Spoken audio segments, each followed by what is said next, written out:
Okay, where the hell did I end up now? Come over here and kiss me on my hot mouth. I'm feeling romantical.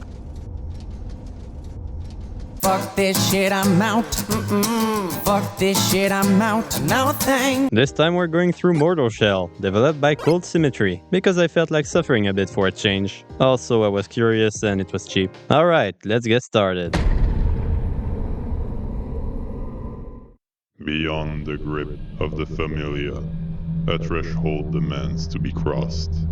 The mortal shells yearn for meaning, admitting a glimpse of their true purpose. Okay, I didn't understand jack shit, but it's fine, cause now that I'm in the game, I noticed something. It's really good looking. Not your character. You look like a fetus that kept growing after being thrown in the trash. But everything else is quite sick. That's impressive considering it was the studio's small team's first project. But anyway, we get through the tutorial, and that's where we're first introduced to the main mechanic of the game, hardening. Basically, Weird Fetus Face can get hard, and when he is, he'll be immune to everything, meaning even a fatal blow can kill you when you're hard. Wait. That didn't sound right. It only lasts for one hit, after which you'll have to wait a few seconds before being able to get hard again. And what makes this so fun is that you can use it whenever you want, during an attack, when falling, or when the enemy is railing you too much. So learning when to use it to be aggressive or defensive is extremely important if you want to avoid getting gangbanged in a corner. Help me! After messing around for a bit, we get our ass destroyed by Harden with a hard-on, then get eaten by a fat fish before crawling into a small hole through dirt and spider webs. So just a regular day in Australia then? You don't know just how much you're right, because we end up in a foggy, labyrinthic jungle where anything and everything tries to kill us, leaving us no choice but to eat mushrooms and drink weird liquids to escape reality and survive. Wait, that's just Detroit. Never mind, you were wrong. Fuck! If you think this was an unusual start, congratulations! You now have a small idea of how it feels to play through the start of the game for the first time. Just straight up pure confusion, because the first couple hours are absolutely brutal. What the hell? We're thrown into this first area with no explanation whatsoever about what the hell is going on or where to go. But lucky us, there's a building in the distance that will serve as our main point of interest, where we'll find the only friendly NPCs in the game. A merchant and his cat, a woman who asks you to sip her drink, just for it's not her body fluids, a crack addict, and this totally not suspicious looking plague mask wearing freak who tells you what your quest is, finding glands and bringing them back to him. He also gives you the ability to parry enemies to suck their HP to heal yourself. My body is ready. Now, about where you have to go to complete your quest. Well, Mortal Shell is part of those just fuck around and find out games. So upon further inspection, we see those weird shadows that, when interact with, show us the location of a shell. The shells being the dead bodies we can take control of that are lying around in the map. They give us access to different skills and attributes such as more agility and stamina at the cost of HP, or more resolve in exchange for more passive skills.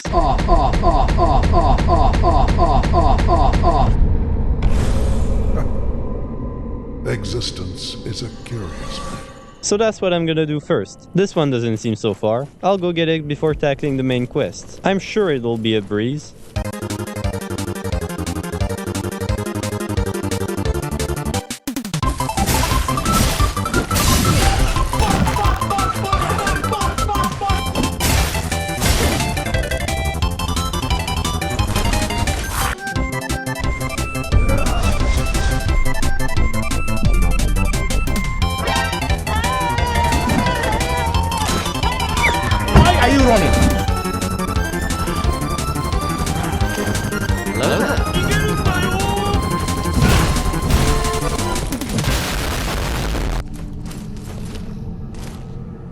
This was not a breeze. But hey, I found a dungeon, got a shell, and even better, a new weapon. Because instead of having 100 different weapons like in Dark Souls, there's only 4, which I personally like, because they were able to concentrate on making them really distinct from each other through their playstyles or attack animations.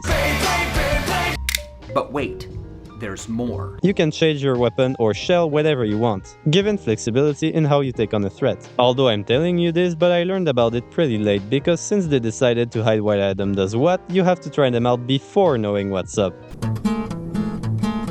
You suck. Meaning if you're like me and you decide to test them out in random places, well, let's just say you won't be touching them a lot.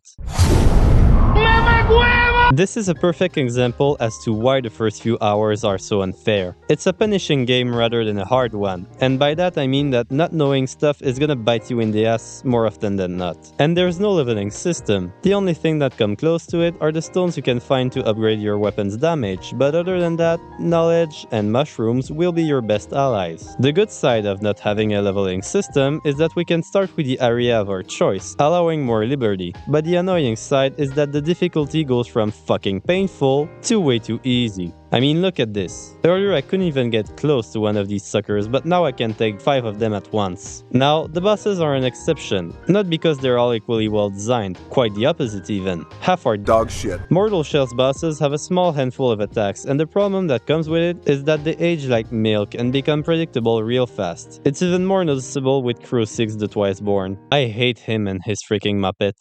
In his second phase, he becomes a fat bag of HP with very few happenings between the same 4 attacks, making this fight a long and tedious one. I even looked up if I was doing something wrong, but every tutorial explaining how to beat him said the same. Wait until he's done, run, hit him once, get out, rinse and repeat. It feels like I'm fighting against a 6-year-old spamming the same button in every direction in hope of touching something. It's just not fun. Maybe you're thinking, well, if his attacks are so predictable, why don't you parry? And you're right, I do wish it was an option. However, even if parrying is very satisfying, it's way too risky to use in a lot of situations. The thing you use to parry glows red when an attack can't be parried, which is extremely useful, especially when navigating in the fog with those fucking monkeys. Kiss me! Unfortunately, regular attacks also can be unparryable, you just don't know it till you try it. So that puts you in a situation where, to heal, you have to take a huge risk for not that big of a reward, since messing up means fucking dying. In Dark Souls, because I had to mention it at some point, you know what you're getting into when attempting to parry, and the timing stays the same whatever the attack. In Mortal Shell, it feels random in the worst way possible, so when you end up in even more trouble because you or the game messed up, you just end up not using the parry altogether, only using it in situations where you know it's gonna work. Which is not ideal, since healing is an obligation when the devs like to pull cruel stunts like this one. Hey, bitch! I swear, if I see those skeletons appear behind me out of nowhere one more time, this shell's not going to be the only thing that's hard. Wait, that's not what I meant. On the complete opposite side of the spectrum, there's the Ice Boss, which is just years ahead of Crew 6. His design is screaming, don't fuck with me, and its patterns are interesting enough to constantly keep you on your toes. You have to listen to the sound cues he makes to find the correct timing to harden against him, which is easier said than done, but once you get the hang of it, you just can't help but smile. Also, while I'm talking about hearing stuff, they completely nailed the sound design. What the devs did perfectly fits the eerie and uneasy aspect of the visuals. You can feel the pressure and threats that surround you.